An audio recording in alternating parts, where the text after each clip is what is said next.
Cabinet मंत्री गणेश जोशी देहरादून के मालदेवता इलाके में देर रात पहुंचे। वहां राहत बचाव कार्यों का जायजा लिया। दरअसल मालदेवता में कुदरत ने कहर बरपाया।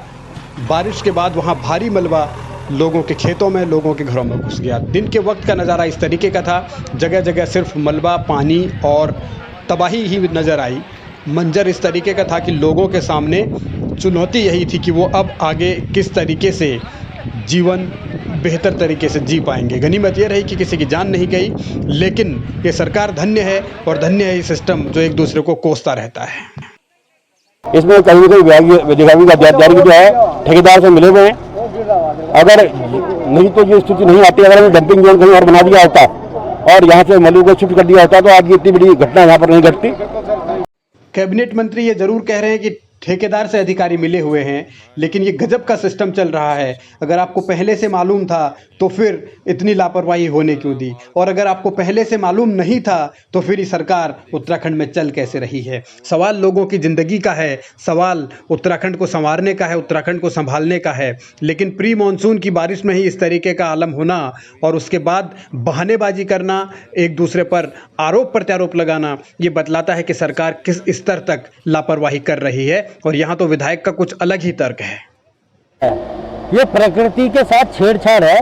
कच्चे पहाड़ पे सड़क एक बनाई जा रही है, तो ये तो हम पहले से अंदेशा, हमने 4 महीने पहले भी एसडीएम को भेजा था, क्योंकि ये जो बोर्ड दिख रहा है यहाँ तक रायपुर है, इससे आगे मसूरी विधानसभा है। तो ये जो रोड भोंठा की बन रही है और किसी निजी स्वार्थ से बन रही है, वहाँ कुछ लोगों के व्यक्तिगत खेत हैं, उनको लाभ पहुँचाने के लिए रोड बनाई जा रही है। आप ये देखो कि आज पहला प्री मानसून है, पहली बारिश में ये हाल है, तो जब आगे पूरी बरसात आएगी तो ये सारा एरिया डूब जाएगा।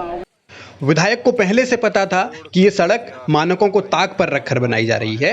विधायक को पहले से मालूम था कि ये सड़क किसी को निजी फायदा पहुंचाने के इरादे से बनाई जा रही है। विधायक को पहले से पता था कि अगर ये सड़क बनी तो फिर भारी नुकसान हो सकता है। और ये 4 महीने पहले अगर उन्होंने अधिकारी को भेजा था, यानी उस दौर में त्रिवेंद्र रावत ही मुख्यमंत्री थे, तो क्या ये सब कुछ त्रिवेंद्र रावत की नाक के नीचे होता रहा और जीरो करप्शन का दावा करने वाले त्रिवेंद्र रावत सोते रहे? ये तमाम वो सवाल है जो आगे उठते रहेंगे। लेकिन सवाल ये भी है कि विधायक ने उस दौर में क्यों नहीं शिकायत की, जब विधायक को सब कुछ पता था। तो सत्तासीन पार्टी का विधायक होने के बावजूद और उनके एरिया में इस तरीके का अवैध काम होने के बावजूद उन्होंने आवाज क्यों नहीं उठाई? ये सवाल तो रहेगा। लेकिन अब मंत्री का तर्क सुनिए।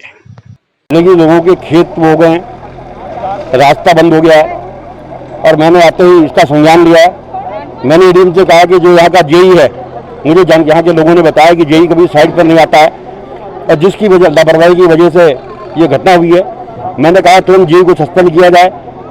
किसकी लापरवाही से हुआ, कौन जिम्मेदार है, इन तमाम चीज़ों को अब सरकार टटोल रही है। लेकिन मंत्री और विधायक में जिस तरीके की तकरार चली, उससे ये अंदाज़ा लगाया जा सकता है कि सरकार के अंदर आपदा के मसले पर भी सियासत हो रही है, आपदा पर भी सरकारी सियासत हावी है। अब ऐसे में लोगों को राहत कैसे मिलेगी ये तो कहा नहीं जा सकता, क्योंकि अभी तो ये प्री मानसून ही है, पूरी बरसात पड़ी हुई है। और सवाल इसी बात को लेकर है कि अगर इसी तरीके से सरकार में झगड़े चलते रहे और सरकार के प्रतिनिधि, सत्ता पार्टी के लोग अगर सब कुछ जानते हुए भी सिर्फ आंखें बंद करके बैठे रहें और जब घटना हो जाए, आपदा आ जाए, उसके बाद लोगों का नुकसान हो जाए, तब ये ब्लेम गेम चलता रहे, आरोप चलते रहे कि अगर पहले ये कर लिया होता तो ऐसा हो जाता, तो ये समझा जा सकता है कि हर कोई अपने स्तर पर लापरवाही बरत रहा है और खामियाजा भुगत रही है जनता।